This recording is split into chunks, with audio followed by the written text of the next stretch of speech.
The following program is a work of fiction dealing with the potential fallout from untreated mental illness.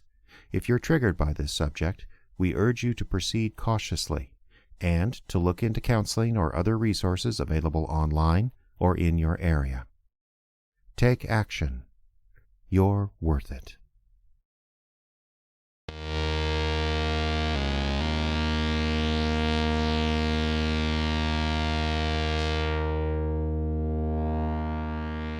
The Smell of Pines Darkly, Part 2.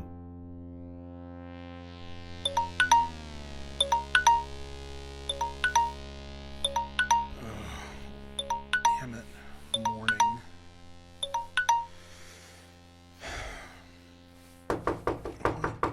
It's open. What? Good morning, sunshine. Get out. No, I was invited. Nadia, please get out. I told you, I'm here by invitation. Whose? Yours? You came in late last night and you asked me to make sure you got up in time for work. Seemed pretty insistent, too. I don't remember doing that. Not surprising. What were you flying on last night anyway? Keep your voice down. Relax, Dad's already gone, I think. Seriously, though, you were really out of it last night. What's going on? Nothing. Uh-huh. Since when is my welfare your hobby? What? Jan said it's all over town that Brett was giving you shit at the Viking last night. Great. I'm just thinking. I know that was a real struggle back in the day. For you. I don't worry about that idiot. So he didn't humiliate you and run you out into the street? No. Fine. Did my goody-goody thing and it got tossed back in my face. Like usual. You're gonna be late, jerk. Get a move on. Nadia, wait. What? There's something that's been bugging me. Yeah? Do you think I'd be capable of killing someone? Where did this come from? What's so funny? Stop it. What's so funny? Jeez, Daniel. Don't you get it? We all are. What? Of course you're capable of it. Kind of surprised you haven't before now. How can you say that? I couldn't. Everyone could. You know that better than I do, judging from your bookshelf. Reading about it is different. You're ignorant. I know more than you think. About what? About murder, genius. Have you been in my room again? I have a phone and the internet. I have no need for your dead treason ink.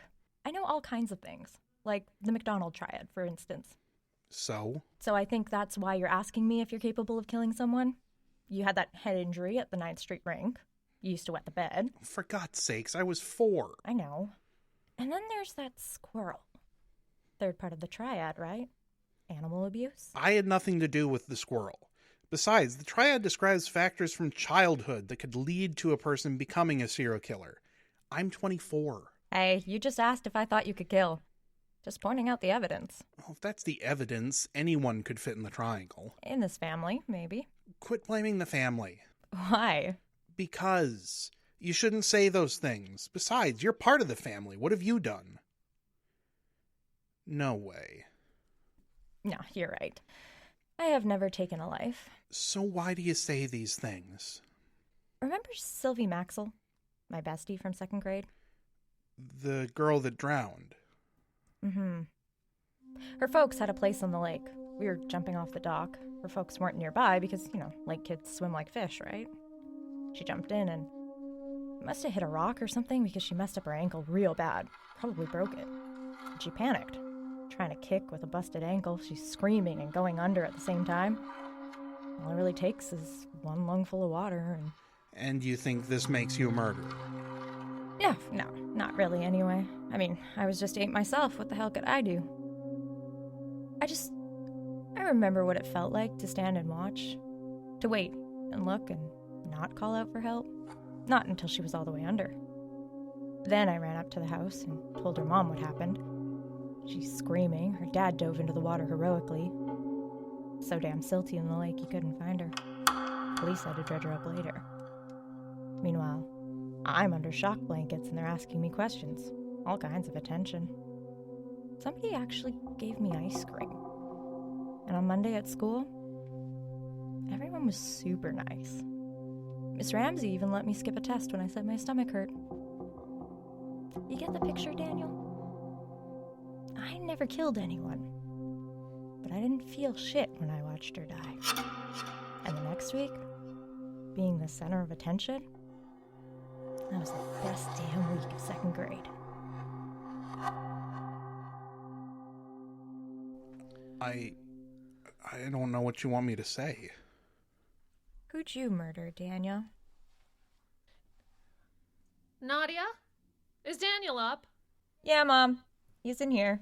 Oh, good. Daniel, I'm glad you're still here. Where's my car? What? Well, the van. I thought you took it to work. I'm running late. Obviously. Do you know where my car is? No, why would I take your van? Well, I don't see your car out there. Well, it's in town by the Viking. I forgot I had it last night when I went into town and I walked home. Oh, for God's sakes, Daniel. Mom, I've got to go. I'm running late. With what? Your car is missing. My car is missing. Is Dad... his truck... Your father's in the basement. But I wouldn't bother him right now. He's had a very long night. Okay. Nadia, do you have any idea where my... No, I haven't seen the van. You didn't go out last night? Sure, but Jan drove. Sorry, but could you guys leave? I have to call into work. Of course, honey. You know, this might be a good time to ask them about working from home. You said that was an option, yes? Yeah, I will. My head ached. My stomach was empty and I had to get something soon or my whole insides would clench up. But I couldn't move. All I could do was sit there at my desk. Same desk I'd had since 8th grade. And look past the posters and the Minnesota Wild pendant. Just looking out the window. The pines around the house were whipping back and forth in the wind. I could almost hear them. I could almost make something out. Just about. I don't know how long I sat there, watching and trying to listen and not listen at the same time. I never did call into work, but I knew I'd be okay. With the labor shortage, they couldn't afford to fire anybody. Maybe I'd even get that home setup I'd been asking for. A special computer, exclusive to work, sitting right there in my room. Roll out of bed and right to work. Add a mini fridge and a microwave, and I'd never need to leave. Never need to go out into the woods again. Never have to talk to Dad or Nadia. Nadia. We need to call the cops, Will. No. The van is missing. Dad had come up from the basement. I can't just not have a car. We don't have... When I stuck my head out in the hallway, Turn Nadia up. was doing the same from her room. It's not a pair of She was socks, staring it's my down toward the car. kitchen, Well, we can eyes bring like the cops saucers. here. You can't, and you know it. Well, what do you expect me to do? I've got to work, Will. You want to bring the cops here? Now? Are you insane? The van is gone. Daniel took it. I asked him already. He said no. Oh, he lies. He's a lying little shit. Always has been. Not about this. I looked at Nadia and she looked at me. And I will not be She almost had a look of responsible for sympathy what on her happens. face. Down. You understand? me? Almost. Not responsible. Fine. Whatever. Won't be able to find it anyway. Well, I've got to try.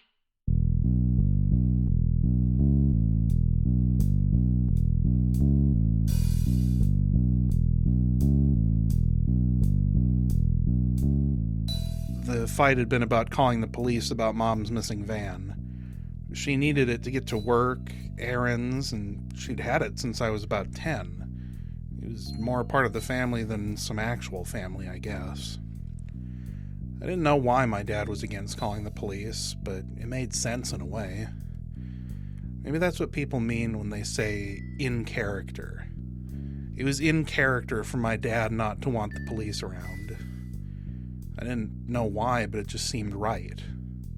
It put me on edge to think they'd be here soon.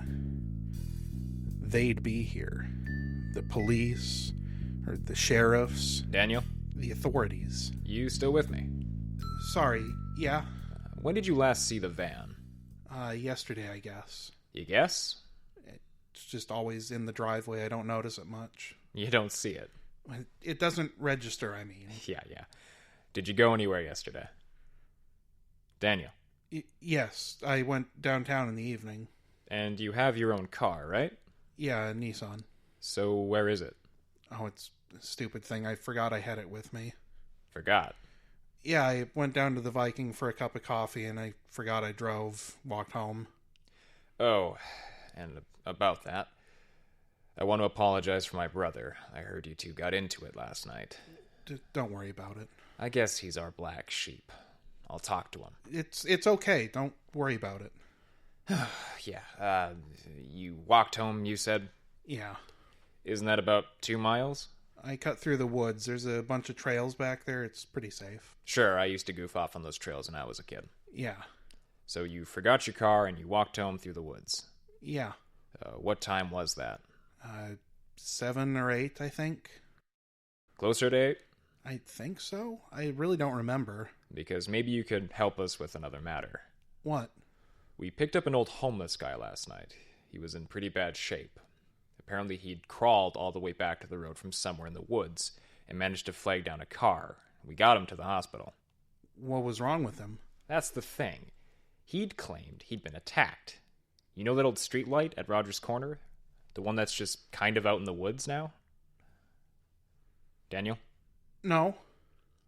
I thought you said you'd been all through those trails. Tough to miss that light. It looks like something out of Narnia. Oh, yeah, the street light. Sure. You remember it now. Yeah. Yeah. This old homeless guy said he'd been attacked there. Said some young guy just walked out of the woods wearing a red jacket and started beating the crap out of him. He said he thought he was having a heart attack. That's terrible. I guess this old guy was a vagrant, but I don't think he deserved that. So, do you know anything about this?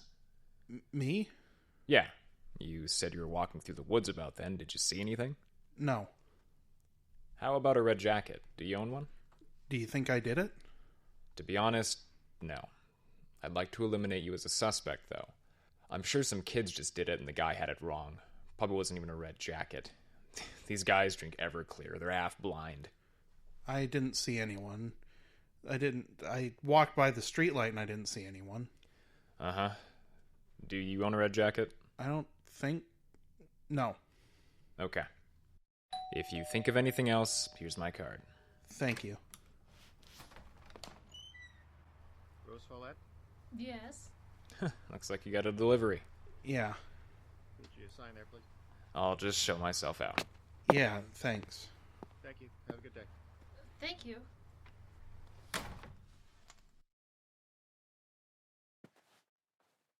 What is it, Mom? It's from an attorney in Colorado Springs. Do you think it's about your dad? Maybe.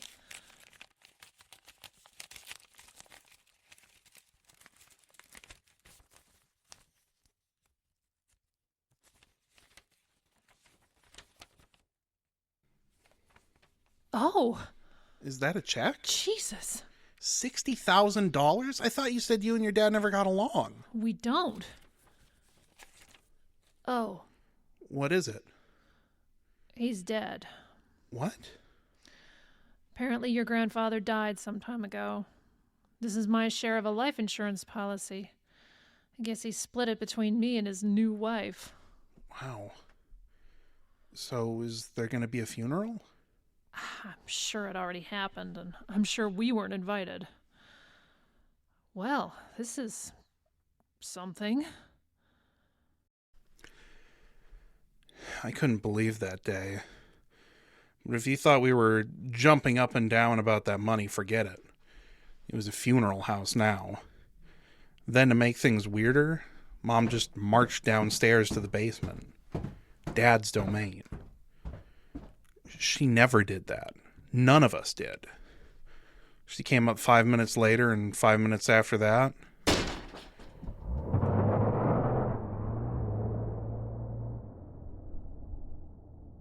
my father left.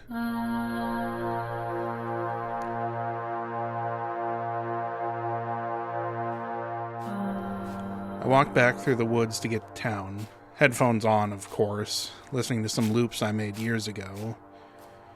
When I can't hear them and can't mishear them, I love the woods. The smell, the sights. The wind would hit a branch and dislodge the snow, sending it down on top of me. I didn't even mind that. I was wandering in the general direction of town when I realized I was retracing my steps from the night before. Then there was the lamppost. The Narnia lamppost, the cop called it. Behind, just at the edge of the woods, I could see the homeless guy's shopping cart leaning and kind of crooked against a tree. All the content seemed to be there. I bet that'll make him happy when he got back to it. I had half a mind to push the cart up the trail and take it to the hospital, deliver it to the guy in his room maybe. But I kept walking. I just kept my head down until I left the woods and walked downtown.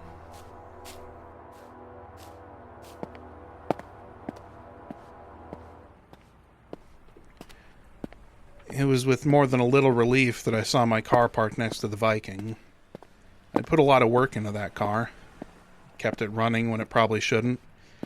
Apparently I'd gotten in my car, driven down here, chatted with the waitress while eating pie, and had no memory of any of it.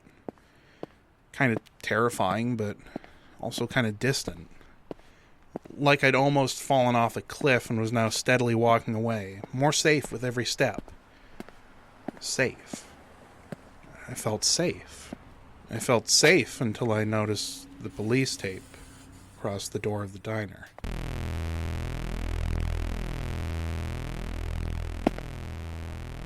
Yeah, I did know her. Barb's granddaughter, I heard. That's so. It's a shame. Things like this never used to happen in town. What's her name? Beth. Pretty little thing. Shame. I just hope they don't try to reopen the diner soon. They'll never get that blood out. Oh, they will. But you're right. They really shouldn't open up too soon. Waitress murdered like that in a restaurant. You'd stay closed for a month or two at least. Oh, at least. Yeah, I wonder who did it. Probably just some drifter going through town. Oh, yeah. Yeah, I can see that. Drifters, you can't trust them.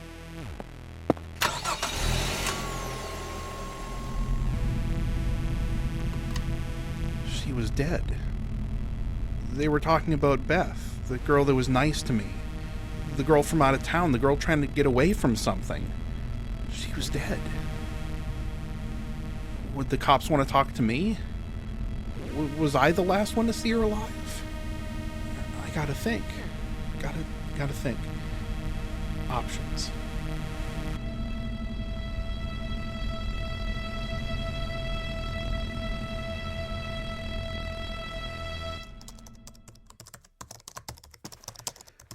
Mom? Just a second, Daniel.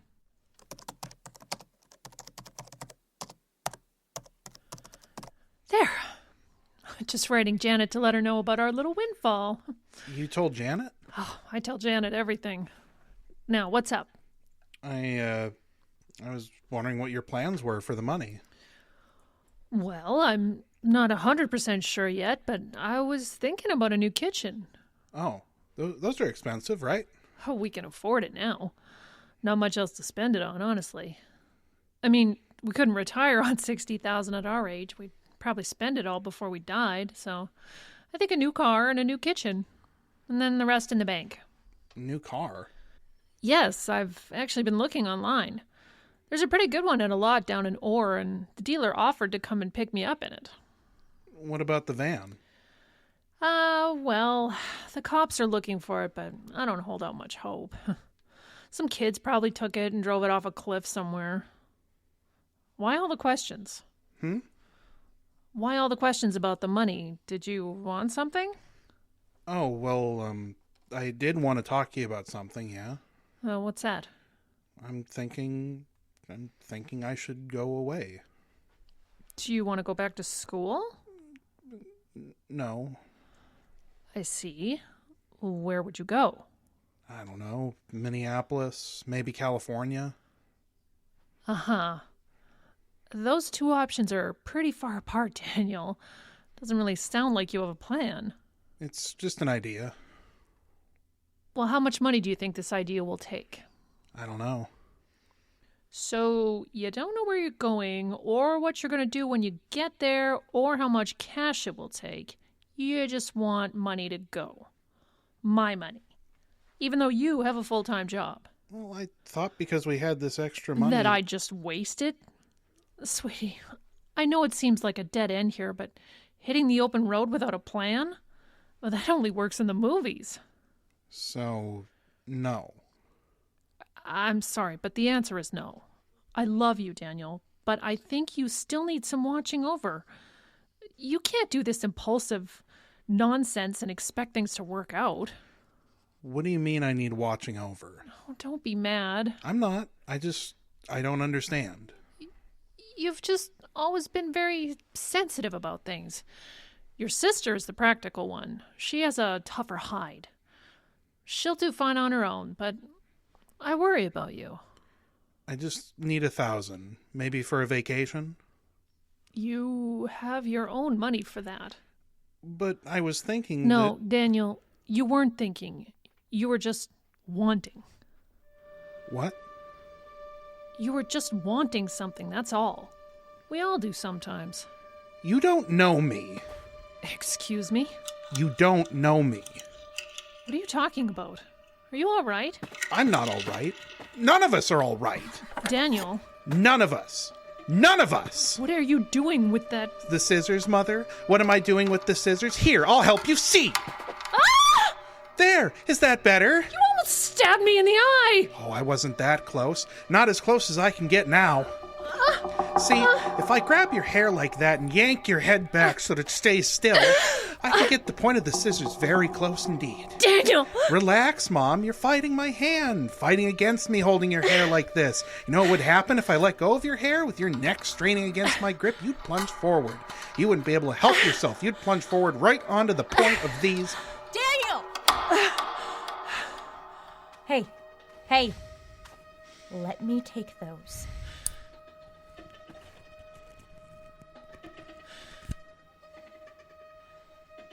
Now, loosen your grip. Let go, Dan. Let her go, now. What the hell is wrong with you?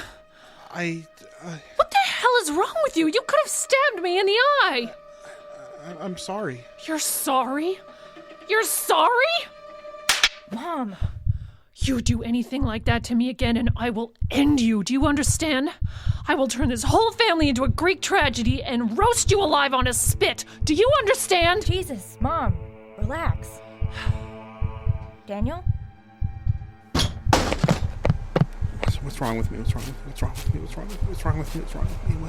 What the hell was that? What did I do? What did I gotta go. I gotta get out. I don't have my headphones. No, it doesn't matter. Go.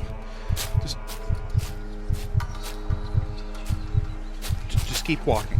I just keep going. I don't have headphones. It doesn't matter. It doesn't matter. It's just the wind. It's just the wind and the pine trees. No. Just wind. Just wind. Quit trying to make sense of wind. There aren't any voices. There's nothing there. Nothing there. I can't hear you.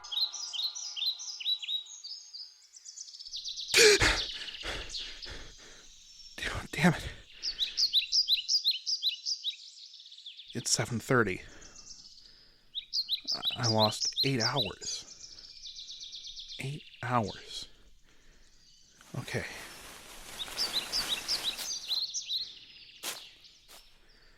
I got back to the house and Mom was just leaving in what I presume was her new car. It looked nice, the car. I thought she was going a little fast for the driveway. A little fast for...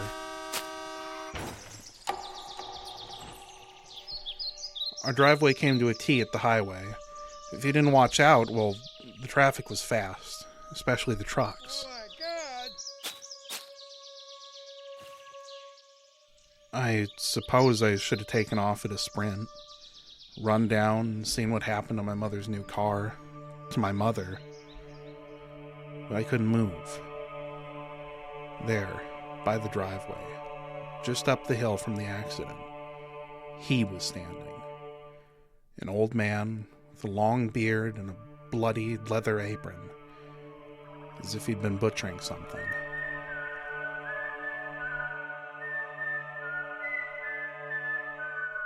Old Ole was here. Old Ole was real. As real as anything. As real as my life. As real as my mother's death. My mother's death.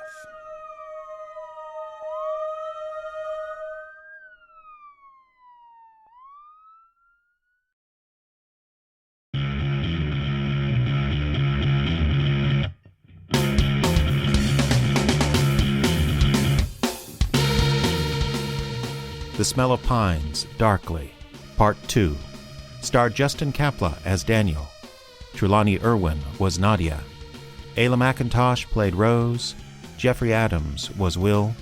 And Caleb Silvers played the deputy. Other voices by the talented cast. Script, direction, and sound design by Jeffrey Adams. This program is copyright 2022 by the Icebox Radio Theater, which is solely responsible for its content.